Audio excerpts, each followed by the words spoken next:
This is the 206th episode of loudFocus Weekly for the second week of February 2015. This episode is titled Guilty Pleasure TV. loudFocus Weekly is brought to you by Arkus, specializing in Salesforce implementations, consulting, and Force.com development.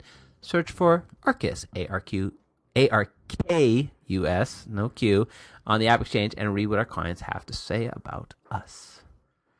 I'm your host, Jason Atwood, and joining me, co-host, 206 times in a row, never misses a beat, never misses a really crappy show, Justin, Crappy Show Edelstein. I'm so good at this. I can't wait. I feel like my shows aren't even, crappy enough. That's the problem. Well, that's I can not bring the in point. crappier shows. So, I don't know. So, we said last week, so if you haven't listened, if you listen to 205, go back and listen. We're going to do a special episode. Do it now. And, all right, we'll wait. Okay, you back? I think. And a special episode, and we're going to go over our top 5 guilty pleasure TV shows. Now, we're going to talk about that in a second. But first, we're going to go to the blog post of the week, which actually came from a question. Wasn't tweeted at us. It was actually asked via email. Right. Basically saying, hey, you guys have this great blog, and you guys put up all this blog content. How do you guys do it? And I started to answer it in email, and then I was like, what? This actually could be a kind of interesting behind-the-scenes look in how we actually publish our blog and how we do it. I don't think it's really a competitive advantage because you still have to write it. The hard part is writing, not just, whatever. So you took it on. I did. This was an idea from Brandy Colmer at force.mom. Yes. On Twitter. Yes. So I wrote it because I run the blog. So you are the blog I may master. As well write it. Yep. I don't think we need to really go over it. If you want to read how we blog behind the scenes, go read it. Go to blog.arkusinc.com. That's right. right. The first one there. Not really gonna talk about it on this podcast. Yeah, I think the interesting stuff is that we've definitely tweaked it over the years. Like we've changed a little bit of the process. There is planning and thought that goes into it, and believe it or not, and topics and who does what, and we do involve everybody. But anyway, so if you want to learn how to blog or learn how we blog or how a company blogs, it's a good read because it actually tells you what you need to know, and tells you the tools we use. Yeah, so there you go. Right, cool tools. Right. Jess is like, I could care less about this whole blog thing. So care less. Let's get to what I want to talk about, which is guilty pleasure TV. Yes. All right, so here's what guilty pleasure TV is, and this is what So we've done the streaming episode, right? The top 10 TV streaming shows where we listed our top 10 all-time shows. All time. First of all. Mine were better. No, they were not. First of all. So much better. None of those shows can show up in this list. Because this is the guilty list. This is the shows that you would never. When you're at a party and you say, oh, what have you been watching? Or you're talking about your TV, you're like, oh, this show is terrible, but I really love it. Basically, this is everything my wife watches. Like, she watches some of the worst TV on the planet, and she has no guilt to it, though. She's just like, whatever. I watch really terrible TV, and I love it. She's like, I love it. Like Vampire Diaries, I love it. She loves Vampire Diaries, and there's no embarrassment, there's no anything, and I'm like, I can't believe you tell people you watch that crap. But she does. So we decided to come up with our top 5 guilty TV shows. Now, we're gonna go in reverse order. So from least guilty, the ones that we think are probably the best, to our worst shows that are really the most terrible shows in the world, but we love them, right? And we're guilty about them. Yeah. So I want to start off by saying you didn't actually do the homework correctly. No, I think I did it correctly. Okay. I mean, this is how I categorize these things. I don't actually think that. Of these 5 shows, I actually think 4 of them are actually pretty good. It's just not it's not PBS NewsHour. No, it's not Breaking Bad or The Wire or Mad Men or Sopranos or any. It's not none of these are like dramas or shows like that because I actually don't watch that. Like I won't watch you watch all those shows. I don't. Well, no, I won't watch a bad. Hour-long drama like CSI Miami. I don't watch that. Okay, and I won't. Okay, but so a lot of these are like reality shows. That's kind of how I thought of this. So I took the task, just to let you know, because I started just listing them, and I was like, I had too many. Then Me too. Then I'm like, you know what I'm going to do? I'm going to do categories, because they started to fall into categories. Nope, too late.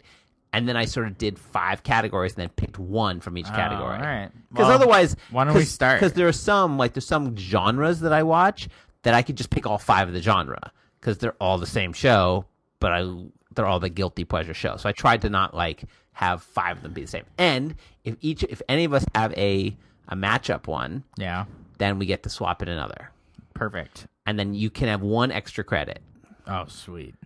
My extra credit's going to be the guiltiest of the guilty. Mine's pretty good. All right, let's go. 2 extra credits. They're the same thing, but they're Why don't we start? All right. Who's going first? You always go first. All right, I'll go first. So this is my least guilty pleasure show is Top Chef. Okay. Love Top Chef. So you have to tell about where it is, what network. Oh, so it's on Bravo, I think. Okay. Good job not knowing. Bravo. Had to think about that, didn't you? Really did.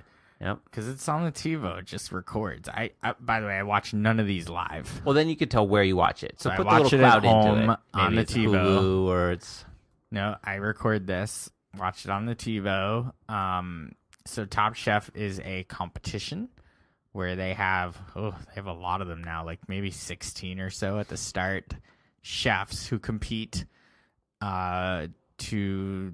against each other, and eventually there's a winner, like the last chef standing. There's been like 12 seasons of it now, right? And it's still going pretty strong. The season finale was just this week, so the Top Chef was awarded just this week. There's been offshoots of this where there's been like Top Chef All-Stars, Top Chef Duels. There's been like some offshoots of Top Chef. So I have a question. Of the shows in your list, how many are like cooking shows?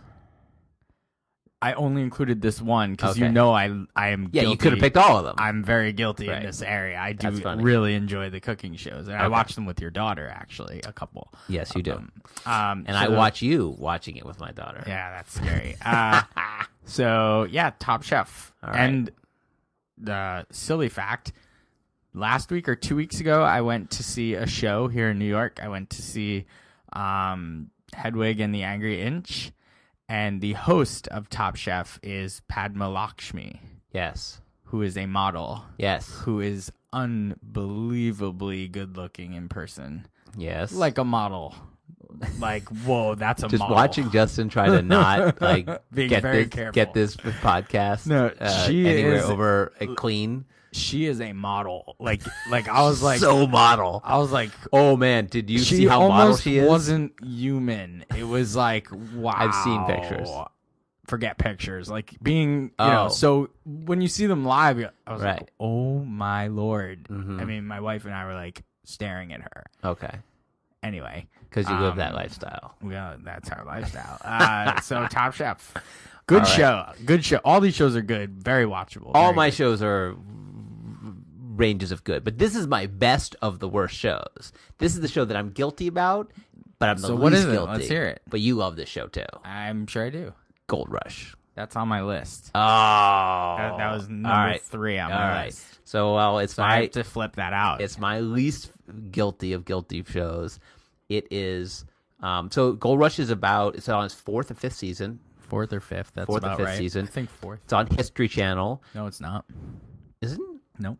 What's it on? Discovery. Are you sure? Absolutely. Okay, it's on Discovery, not History. They're all the same to me.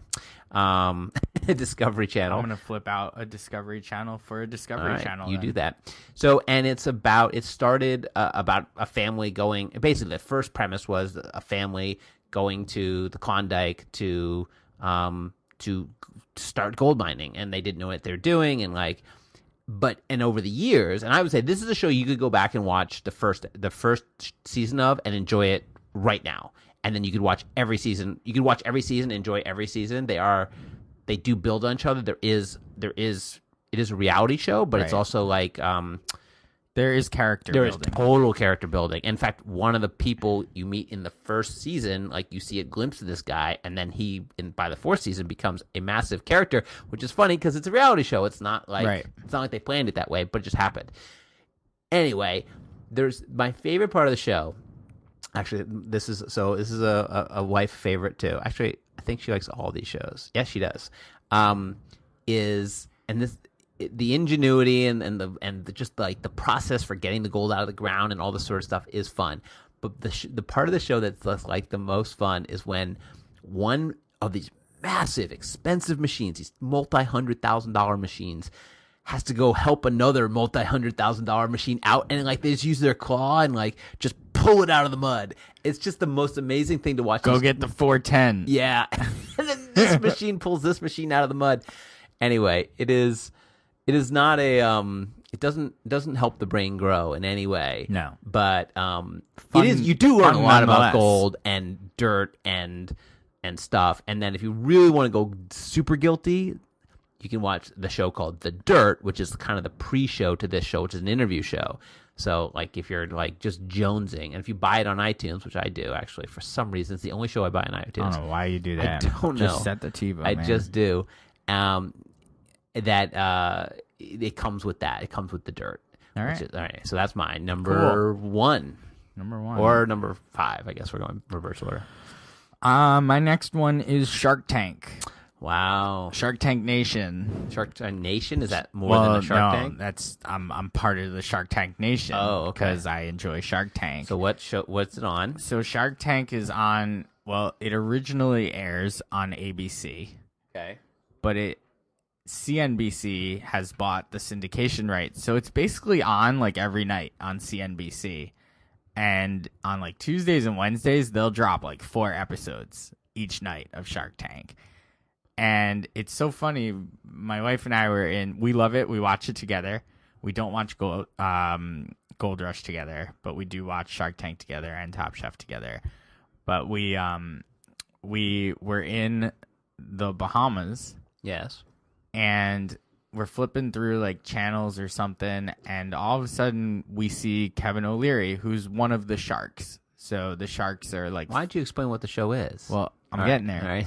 He's well, we're watching it and we're like, whoa, what's he doing there? And it's the Canadian version called The Dragon's Den. Oh, really? We're like, what is that? That's like the Canadian version of Chopped. Yeah, it's weird. So the Shark Tank there's 5 sharks. They're all extremely successful business people. Mark Cuban is one of them. Kevin O'Leary, Robert Herjavec, Barbara Corcoran. I'm trying to name them all. There's like 6 or so that they rotate between the 5 chairs. Damon John from FUBU, who went to Bayside High School. Shout out.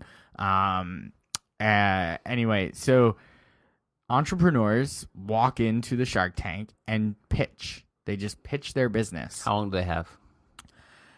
On TV or in real life? Real life. I think it's as long as they need. If the sharks are really interested, it's a real pitch. Okay. It's a real pitch. So if they're interested, you could be there for a half hour, an hour, 2 hours, long. And they're looking for investments. Funding. So they walk in and they say, I'm Justin.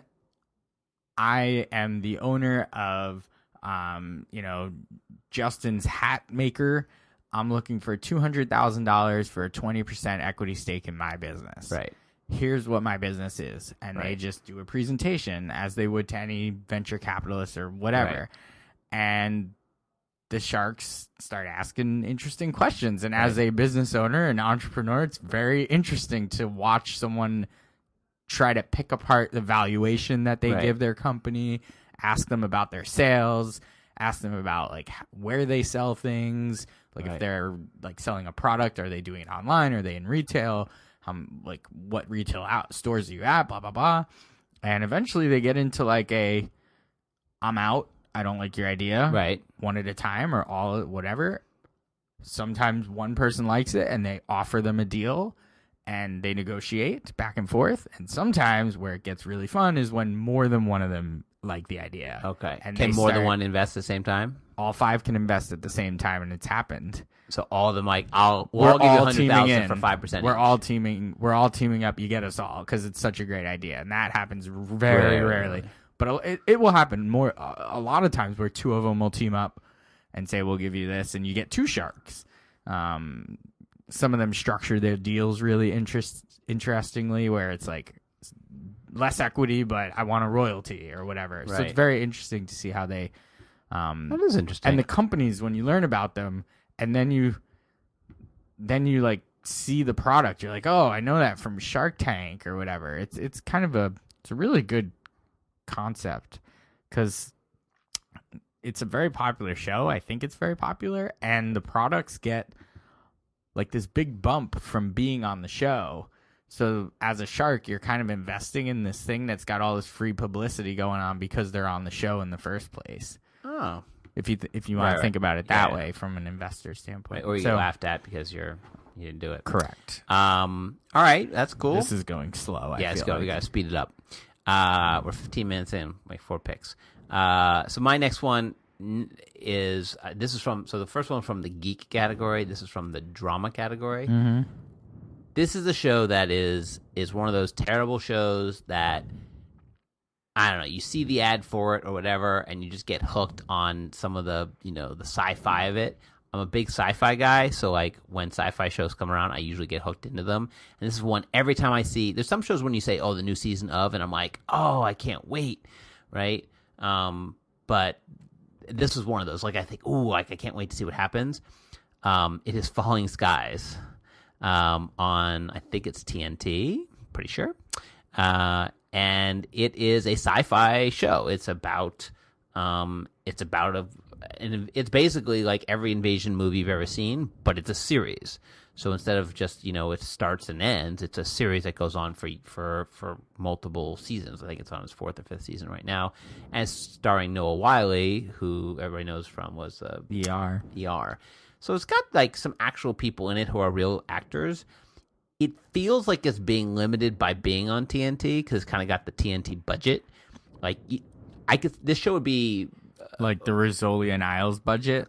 Yeah, not like the HBO budget or the sci-fi. But like, I feel like if this was on HBO, it would be a much better show. But it's still good enough. So it's not Game of Thrones, is what you're saying? No, there's lots of like whatever. There's a lot of theories and. Again, the way that the aliens have taken over the Earth, and then there's multiple aliens, and there's different. I mean, it's a lot going on. It's fun. It's totally guilty. Sounds silly. It is silly, but it's guilty TV. It's not like Fringe. It's not great. No, Fringe got very silly. Let's see. Is it better than Fringe? Fringe was good, and then it got silly.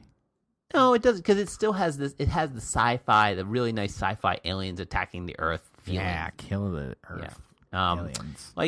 So anyway, Falling Skies, TNT, seasons 4 and 5, I think, right now. Certainly something you could pick up and start watching at the beginning if you wanted to and binge watch it. It would be really, I only binge watch, I don't watch anything live, but it would be a really good 3 or 4 day binge watch because I think it would be even more fascinating. Lots of cliffhangers. All right.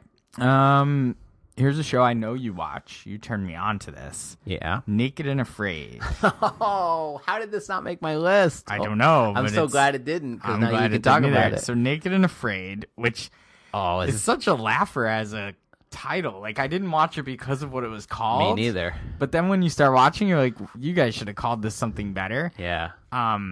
So Naked and Afraid, I think, is also on Discovery. Is it on Discovery or Nat Geo?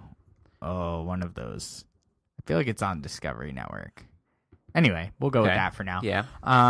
So Naked and Afraid, the concept is you take one man and one woman. Yes.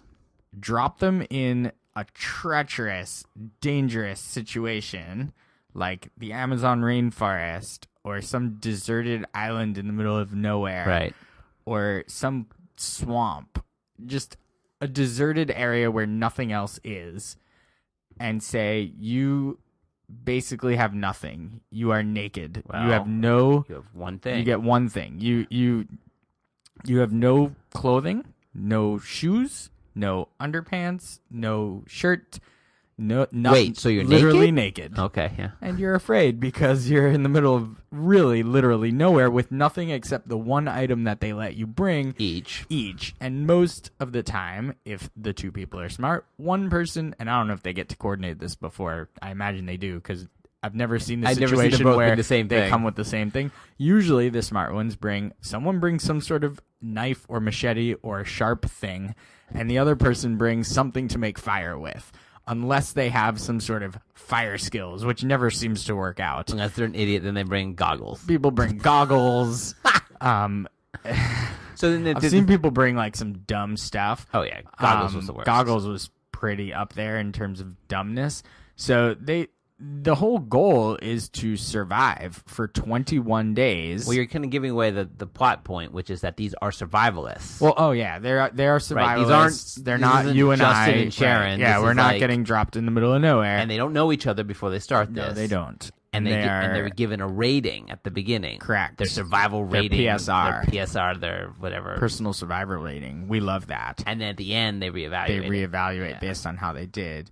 So it is guilty. It's pretty guilty. And it's kind of formulaic. Very. But at the same time, still entertaining. Yeah, So it's funny because that's another show that Sarah and I started watching, and then we got you guys to watch it. Then we bought season 2 and then forgot about it. So it has that kind of like, if you watch too many of them, it just starts turning into the same thing. There is 2 episodes that I say if you want to go judge them, 2 episodes to judge. In season 1, there's one they do one in the Louisiana swamps. It's the most brutal thing I've ever seen in my life. You got to watch that one first. That's like the one I think that stands out in my mind. The second one, the one that stands out in my mind is the Amazon one. Is the second season one where the 2 people tap out, where 3 people tapped out, or when they bring in the All Stars. Yeah. So that's the second one. Second season, I think episode 1 or 2. Yeah, there was one really brutal one, and I guess the last part of this is if you think about 21 days, nothing, naked. You could be in scorching desert, desert, or like no protection from the sun at all. Right. No food source. They've done Africa, no water. Costa You've got to Rica, figure out how to get water into your body, how to eat something. And usually when that 21st day comes, no one's just picking you up. No, you have to get somewhere. To like take a 6-mile hike. Right. Or like build a raft and go through shark-infested waters. Something it's like not even a joke. It's not a joke. No. It's not a joke, Justin. It's rough out there. Naked and Afraid. Very good. Naked and Afraid. It's a good show. All right, my number 3. Guilty. A show that you watch. Probably don't even think it's guilty. Maybe it's going to be on your list. But I'm not a big sitcom guy, and I've kind of given up on sitcoms a little bit. But this one, I got hooked because it's actually on Hulu. They made a big play of it being on Hulu, and I started watching on Hulu. And I just started pounding through it, and I kind of really enjoy it. It's Brooklyn Nine-Nine. That's not guilty at all. That shouldn't even be on this list. Why? It's not really a good show. Yes, it's a stupid it's comedy. A very funny show. It's a stupid comedy. We're going to argue about that. Why? That doesn't belong on this list. That's like a good show. It would make your top 10 list of all shows? That's not the point of this. It doesn't. Not every show that needs to make the top 10 for it to not be on the guilty pleasure list. Yeah, it's like, to me, I guess the definition of guilty pleasure is like, is a little fuzzy here, because that's like a real show. It's a good show. It's a stupid sitcom. Won a Golden Globe Award for best comedy. Like, that's a good show. Did not know that. Did not care. Okay, recognized as a good show, not a guilty pleasure show. The Lego Movie was snubbed in the Oscars. I don't know. So true. so like, true. Who cares what they're given? Again, maybe it's fringe on, but I don't consider like 30-minute sitcoms. All right, what channel is it on? It's on. Well, I watch it on Hulu. I think it's on Fox Sunday nights. Sunday night, I don't watch it, but it's on Hulu. Season 1 and 2. I suggest watch. I mean, it's fun, but it's a stupid sitcom. I mean, it's a sitcom. And in like 2 years, here's the deal. When you go back and watch, I don't know. You go back and watch old episodes of like very good sitcoms. They are still good. Yes. This won't hold that. This, in 2-3 years, when you go back and look at these episodes, you'll be like, boy, that was very in the moment of the now. It's got characters. It's got fun. It's whatever. It's guilty. Whatever you say. Yes. All right, so what's your number? Doesn't fit my definition. Well, because you have terrible taste in TV. Do you want to tell them about the other naked show you watch? That's my number 1. Oh, okay. Oh, just wait. I will. Oh, that's terrible. Well, at least that is truly I was really surprised this one made it than the other one. All right, go ahead. What's your 4? Inkmaster. Okay. Do you know Inkmaster? I assume it's some sort of reality show about tattoo artists. Correct. Inkmaster, I think, is on Spike. Yeah, I don't really know what channels things are on because I just watch them on TiVo. Google it. So Inkmaster is hosted by Dave Navarro, and it is a tattoo competition show. Of course, it is. And recently, there's actually another one called Best Ink, and I put Inkmaster on this list as opposed to Best Ink because Inkmaster has gotten really trashy because they started including like rivalry into it, so they manufacture arguments and fighting, and it just gets kind of stupid. At least we're getting into true. At least we're getting into true. This is true crap now. So like they introduce like arguments and fake fights, and people getting aggravated, but there's like stuff on the line, like they're competing for money and like. Ink is on the line? Well, no, they're competing for money and an article in some trade magazine that's important for tattooers to be in. Anyway, they start with X amount of tattooers, and they have to show off their skills in a variety of different, methods of tattooing. So, like black and gray and traditional and whatever. I'm not going to pretend I'm an expert on this stuff, but entertaining. One of these competition shows that seemed to make my list here. It's the second one that people get eliminated week by week. And maybe, so just next time, here's what we're going to do. If we ever do this again. Oh, we have to do this I went again. to Amazon. I went to IMDb, and I'm looking up one of the shows that I'm going to pick next. Yeah. So Inkmaster has a 7.2 rating. Okay. Right? Let's do Brooklyn Nine-Nine. Brooklyn Nine-Nine has a 8.3. Yeah. Let's see Falling Skies. I'm just throwing out some numbers here. 7.3. So this next one I'm about to pick, 4.2. so you can tell it's a goodie. Let's see Gold Rush. So let's maybe see mine. Maybe my last one's a 4.2. There you go. So maybe that'll be our thing. Is that when we do this, that it has to be under a 5. Like even Gold Rush is a 7. Well, it should be. It's a good show. Well, so maybe next time it has to be under 5. Like you can't pick anything that's above 5. Oh, interesting. Yeah, because like Shark Tank's a 7.3. Right. All right. So my next one is it's. By the way, notice how your Brooklyn Nine-Nine was in the 8s. Yeah, it was. That's right. Oh, let's see if my last one. That's how we'll decide who won. Whose last one is lower. This isn't a competition. Yes, There's is. no winner. Yes, Who's winning? I'm gonna win. Who's the winner? I'm gonna win. So my next one, it's on FYI, a new channel. Yeah. Which means for your information. Tons of crappy shows on that show. Everything's a 4. I think I'm familiar with what you're about to lay down here. This one is one of the ones that if I'm flipping around the channels and I land on this one, I almost always have to watch it. It's one of my favorite fixer-upper shows. It is total trash. It is so formulaic. It is so terrible. But Flipping Vegas is a lot of fun to watch. I got caught in a Flipping Vegas vortex the other day where I watched 3 in a row. You can't stop. You can't. Everything is an emergency, and everything needs to be done yesterday, and it's never going to happen, and we're going to miss a deadline, and then it always happens. In this genre, there are so many shows. I will say, just to throw out another one that's like very close. I was caught in that vortex. Because I know your last one isn't this. Yeah. But my bonus one, you never know what it's going to be. Flip or Flop is like in this category. I just actually like Flipping Vegas better. It's an hour versus Flip or Flop, which is a half an hour. So they give it a little bit more time. They're terrible. It's terrible. Flipping Vegas. Okay, it's about a couple, very rich couple, who makes money flipping houses. What I like about them though is they actually do it very quickly. They don't mess around. Other shows it's like, oh, this should take like a week, and then it's like 7 weeks later. These guys are like, I'll be in and out of this house in like 7 days, and they go in, and it's all in Vegas. And they drive these really expensive cars, which offsets that they're rebuilding like $80,000 houses, which is always odd. They bought it for $30,000 and they sold it for $80,000, and he's in like a $150,000 car, which is always kind of like weird. Right? And then his wife pulls up in a $200,000 car, right. And you're like, I don't get it.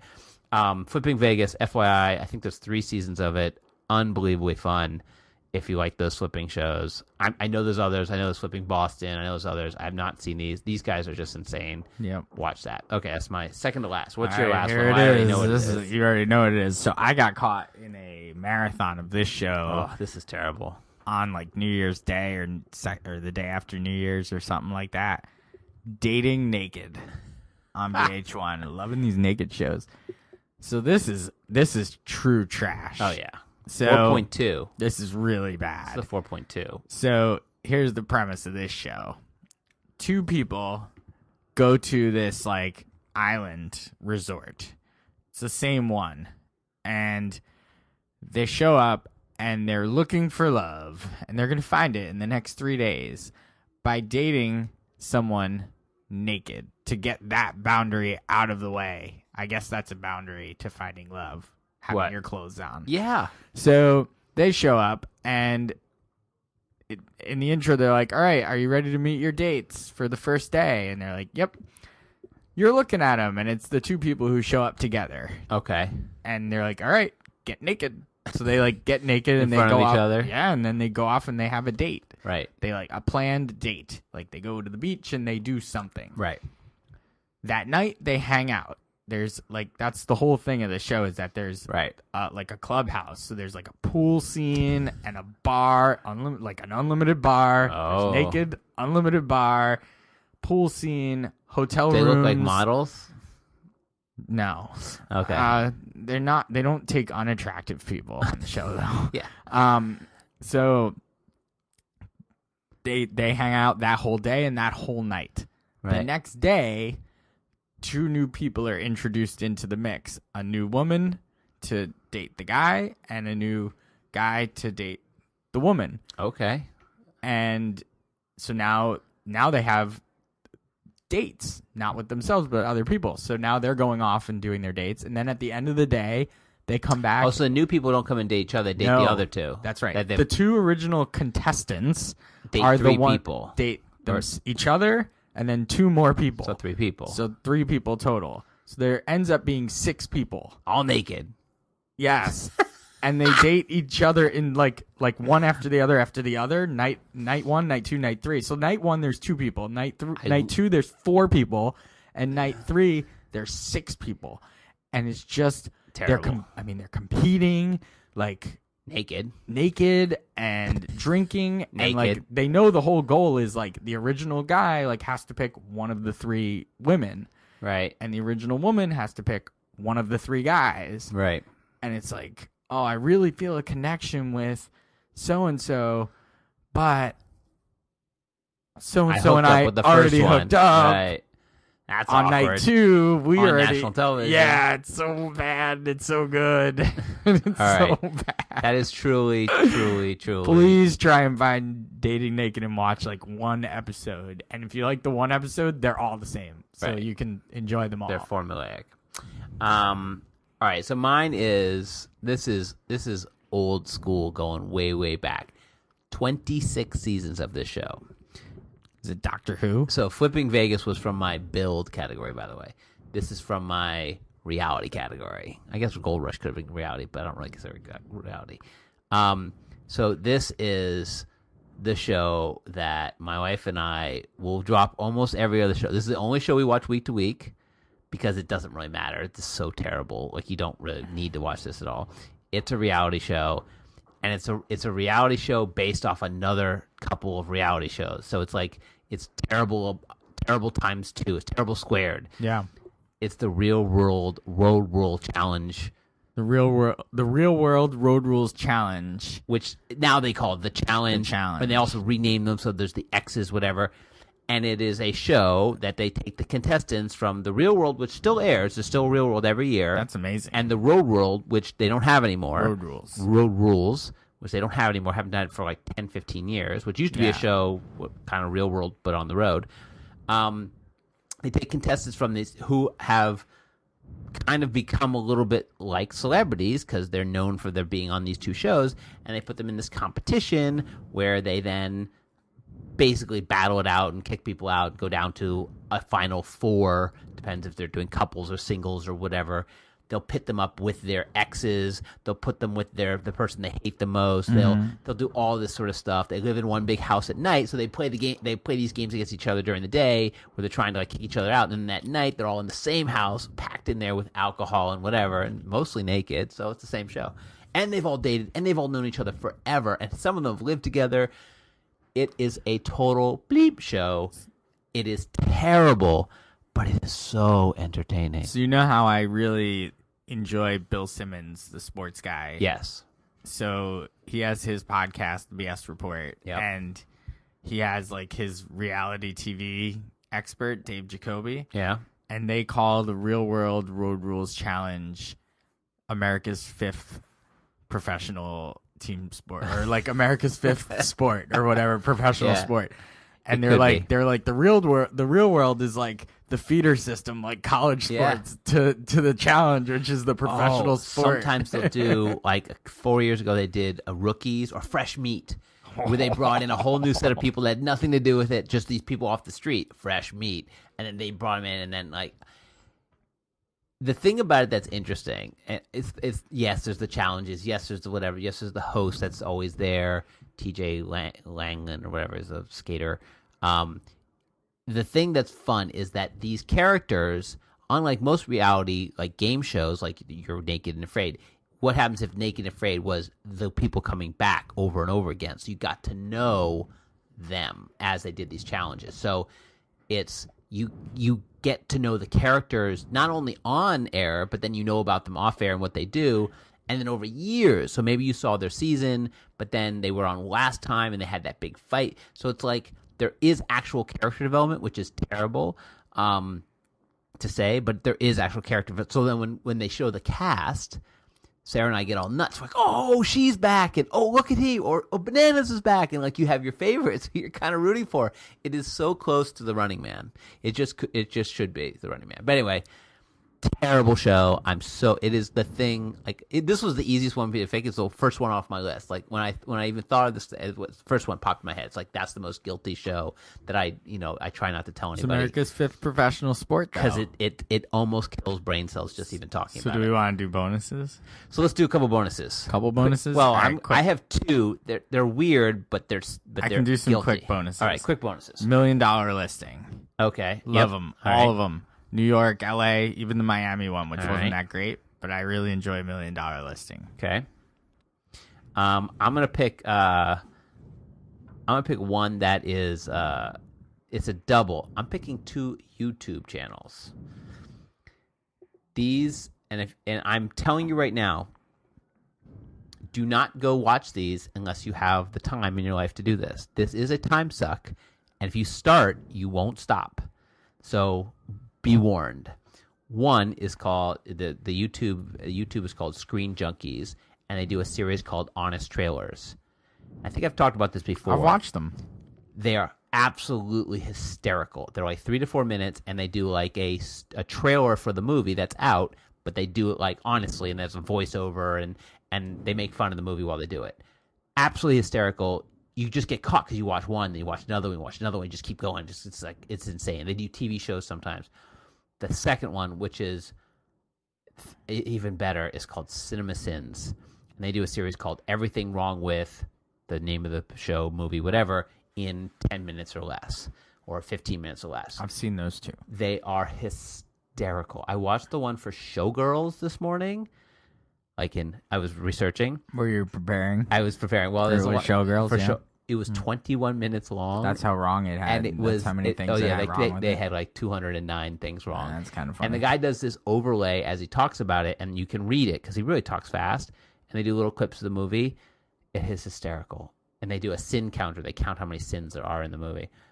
Those are my two. Those are complete whatever, getting lost in YouTube. But those two I love and adore. It's Screen Junkies and Cinema Sins.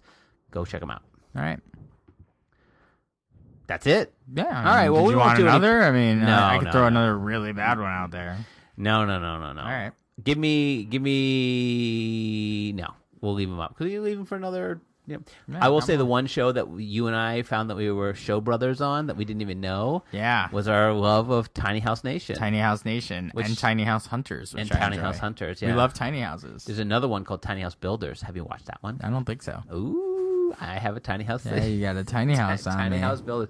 They're good. They're actually not. I mean, they're just a building show, but they build. I like the House Hunter things. Yeah. Like where they've expanded like So it used to be like international house hunters, and now there's like the beach house hunters, right? And tiny house hunters. I enjoy those shows. Yeah, those shows they show are fun. them 3 options, and it's like they choose one. Yeah, the House Hunters International. There's the beach getaway. Beach there's one. Living International. There's like the living in the middle of nowhere one. Yeah, those are fun. There's something. There's something about watching people, and it's got to be a voyeuristic thing, but like this, and it's an escapism to watch other people look at real estate. There's something about it that's just unbelievable. So anyway, that's it. No pick for this week. We'll save we'll save our picks for next week. We'll have tons of picks. Follow at Just Edelstein, at Jason and Matwood, at Arkus Inc, Facebook the Arkus Inc, Facebook.com/Arkus Inc, Success Community Group. Remember to go subscribe to the group in there. You got your LinkedIn, your Google Plus. Remember to subscribe and review on iTunes and Stitcher. Really appreciate it. We'll be back next week with actually, I have an article about sort of the future of Salesforce not being so bright that we will discuss. So that will get you. So if you missed your Salesforce content, it'll be coming back next week. Until then, as always, enjoy those cloudy days.